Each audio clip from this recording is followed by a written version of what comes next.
Hello, everyone. Welcome to the Skull Session Recruiting Podcast, brought to you by BuckeyeHuddle.com. I am Mark Givler. Andrew Ellis joining me. It's a special commitment edition of the Skull Session Recruiting Podcast. Ohio State has landed offensive lineman Landry Breed out of Mentor, Ohio, a former NC State commitment. He has changed his pledge to Ohio State, coming out of a visit this weekend after the Buckeyes had offered him a few days ago. Andrew, probably not a big surprise once the offer was put out, but obviously they've added now another lineman to the class. We were kind of wondering if they would do this, and we kind of speculated, would it be an Ohio kid? Would it be, would it be some out-of-state guy we're not even talking about, or would they kind of double back on one of these Ohio kids? And sure enough, they did double back on an Ohio kid in Landry Breed out of a great program in Mentor. Just, I guess, your initial thoughts on this commitment, what this means for Ohio State, just general impressions. Yeah, I think 5 along the offensive line was kind of that number we've been talking about for the last few months. And then you saw some guys like Duron Parks committed to Florida State. And I think this move makes sense. You wanted to kind of see some of those in-state guys, maybe see how they start out their seasons, and then figure out which of the guys you've been watching was going to earn that offer. So I like the way they handled the process. I like the way the offensive line class is coming together. You've got 2 pure tackles. You've got the big name in Sam Greer, who conveniently is in the state of Ohio. If you would have asked a couple months ago about the makeup of the class, I don't think anybody would have projected like 3 Ohio kids and then 2 from the state of Arizona. But here we are. No, I like the offer. I like that they've got versatile guys. And I really just like what Tyler Bowen continues to do on the recruiting trail. Yeah, 2 was nice having Greer and Riley, but just felt like this was a really deep year for linemen in Ohio, and it just felt like maybe another one would make sense just with the depth. I thought the O-line class in Ohio this year goes at least 6 or 7 deep with really talented players. Landry Breed is one of them. He was one of my top 15 guys in Ohio when my initial rankings for 26 came out, so he's a guy I've thought of pretty highly throughout the process, but comes from a great program. They play great competition, great schedule up there. It's a program that's produced a lot of Ohio Division I linemen. So it's nice to kind of get on the board here with another Ohio kid. As far as, the numbers go now, this is 5. Do we think this is it, or is there some wiggle room here for a 6th? What would that need to look like if there was? Kind of, what your assessment right now of where this offensive line class might be going?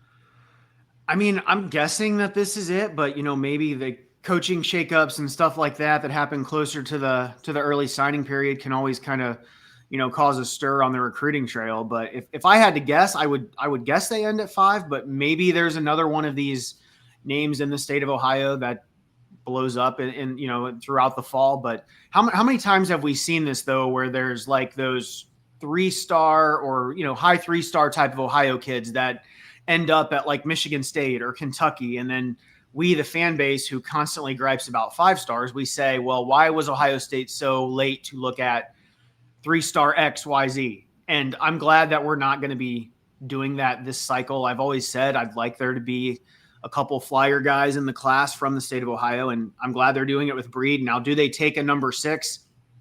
I don't know. My hunch is it's 5, but I don't know if you have thoughts on that. Yeah, I mean, do I think they're going to sit here and just stop evaluating? No, I think they'll continue to do their process and evaluate guys. But I think if this would somehow go to 6, I think it would be more of the big name national player who decommits from somewhere because of a coaching change or whatever it might be, and is just deemed kind of like too good to pass up by Ohio State. Whereas, I don't think it's going to be like, oh, we need to have 6, so we're going to take a 6th guy to fill a quota. I think it would have to be a pretty special player. But there's enough wiggle room there now with the numbers, with getting more than 85 scholarships now. You have some wiggle room to kind of do that late. So I actually like the new way of doing things with the numbers, where you can have that quota. You can kind of meet your quota early if you want, and then you can still have that spot. Because we used to get into this thing, 5, 6, 7 years ago, we would talk about like, well, if they take this guy now, they take themselves out of play for another guy they might not have room for. Well, now you have room based on the rules. So I think they'll be able to continue their process. But yeah, I agree with you. I think the smart money would be on 5 right now. But again, if someone, I'm not even gonna, it's like irresponsible to throw a name out there, but like let's just call it like a top 50, top 75 national kid type of player would come available. It's not really available today. I think they would pursue that. But yeah, I think for the most part they're probably done along the offensive line. Let's talk a little bit of film on Brede, or on Breed, I'm sorry, and just kind of go over. So he is a left tackle at Mentor, obviously. Ohio State kind of views him as a swing guy, so tackle or guard. But you can see the feet. You can see he's obviously very good in run blocking, getting out on the edge on the perimeter, getting those blocks on the perimeter. You see a lot of him pulling, getting out to the second level. So he's got really good feet. 6'5", he's like 285, I think, right now. So he's got good size, but he's not a guy you're gonna have to like take a lot of weight off of. So the body is pretty much where you would want it to be at for right now.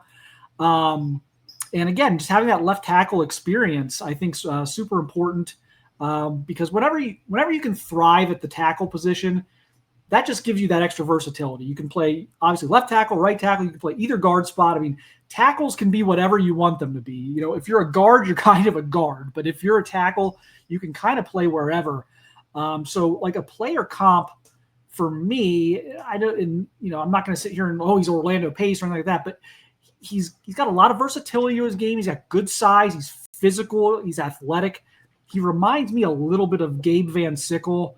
When he came out 2 years ago, and Ohio State was like, yeah, we're going to add this guy late. We're going to flip him. We see him as like a flex, guard tackle. We call him a swing tackle, I guess. And that's very much how Brede is looked at right now by Ohio State, and that's very much the physical profile that he fits. So Van Sickle actually had a very good offseason. He's worked his way up the depth chart this offseason, and has a very good chance to be in the starting lineup next year as a third-year player. So I think if everyone would sign up for that right now, don't you think? Like if Landry Breed's path was redshirt, developmental year 2, where he gets some snaps, and then year 3 becomes a starter, I think everyone would sign up for that. Yeah, I would absolutely be in favor of that. And we've talked about it many times. Offensive line is just such a hard position to project. I mean, even with guys that are currently on the roster, 2 months ago, how many of us would have been predicting that Austin Saraveld is at left tackle and Ethan Onyanwa is not even starting, and when he's coming in, he's playing like right guard? It's just so impossible to kind of predict how these guys are gonna develop over the next 2, 3, 4, 5 years. And again, not to beat the dead horse on the numbers thing, I think this expanded roster, for lack of a better term, expanded number of scholarships teams can have, is only going to help with developing offensive linemen, because even the really good offensive line evaluators are, you're going to hit about 50-50 on your offensive line evaluations. Like half of your offensive line classes are probably going to wash out. It's just the way it works.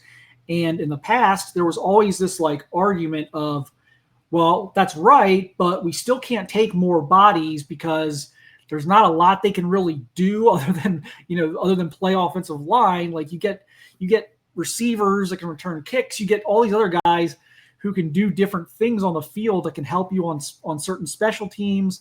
There, a lot of the linemen, you're not going to put linemen on kickoff or kick return. So like you're losing snaps by adding more linemen.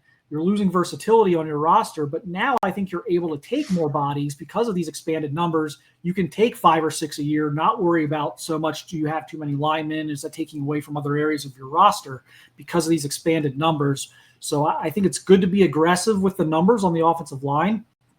Take 5 or 6 a year. Understand you're going to miss, if you take 5 a year, you're going to miss on at least 2, if not 3 of those 5 with your evaluations most likely. And just kind of continue to plug holes through the portal as they've done. Moving forward, any need still? It looks like probably we'd still like to see a pass rusher. What are kind of the last couple things here that need to happen for Ohio State recruiting? I mean, pass rusher. If Luke Wafel decided to no longer be committed to USC, that'd be pretty awesome. But no indication that that's going to happen. But yeah, it's pass rusher. And then in the defensive backfield, you know, they lost Witherspoon. We've talked about that. Braylon Womack committed to Auburn. So I would say a couple more guys in the secondary, and ideally I'd like to see him get 2 more pass rushers. That's my preference. So I would say 4 to 5 more before the class is all said and done here in December or February, whatever timeline you want to use. Yeah, I certainly think the minimum obviously would be another defensive back and another pass rusher. I agree with you. I'd like to see 2 more of each. And then I'd like to see them, you know, it's not really holding spots anymore, but I'd like to see them pursue some of these national guys who undoubtedly will waver. Someone's going to waver. Someone's going to decommit. Someone's going to, you know, not like their current situation because of a coaching change or whatever may happen. So, you know, keep things kind of on the back burner there. Keep an eye on things. So, yeah, I think it's likely we see 4 to 6 more commitments between now and let's call it the middle of December. You know, we never know what January, February is going to bring. Usually doesn't bring a whole lot for Ohio State, but you never quite know on that. And then kind of figure out what your, you know, immediate needs are as far as the portal, obviously, and get in there in January and December. But, you know, one thing I'll say, they seem to really like their young defensive ends. Brede, Kirks, Satanale. Yep. So I do wonder if that impacts how aggressive they are with defensive end down the stretch. I'd still like them to get 2 because I don't think you could have too many pass rushers. But I do wonder, like, is the early return on the Grady-Satanale duo plus Corey Wilder's kind of ascension, if that's, I don't want to say a false sense of security, but if that it's giving them maybe a little less reason to be super aggressive on casting the wide net, and kind of what your thoughts on that may be.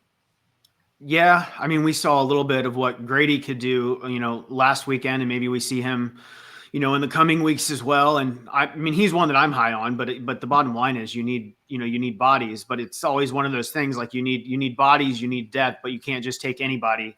So it's always kind of a tricky spot. I mean, I still hope they get 1 more to go along with Wilder. But seeing some of those young guys flash, I do think that might lower the concern for the fan base a little bit as far as how Larry Johnson's doing on the edge. Yeah, still a numbers thing they got to sort out, get some more bodies in there, but it does feel like, okay, they've got a few young pass rushers, and maybe that can kind of cool things off a little bit on the angst. But no doubt, and you and I have talked about before, I would personally like to see Witherspoon replaced plus, you know, another corner, but we'll see how that goes. We'll see which names emerge. One name I think you can cross off is Jacob Witherspoon. I've kind of been told that that's not happening. And as far as like any type of reunion there with the now North Carolina commit, I know people were kind of wondering, well, you know, after that opener by North Carolina, if there'd be any reconsideration there. And I kind of went on to the Ohio State angle of things, and it doesn't sound like there's interest there in a reunion. So that one you can cross off. So it's going to have to come from somewhere else. If we talk about adding new defensive backs, we'll see what they do. Thank you, Andrew, for joining me here. Just wanted to quickly go over the new commitment. Tyler Bowen continues to do a really nice job on the recruiting trail.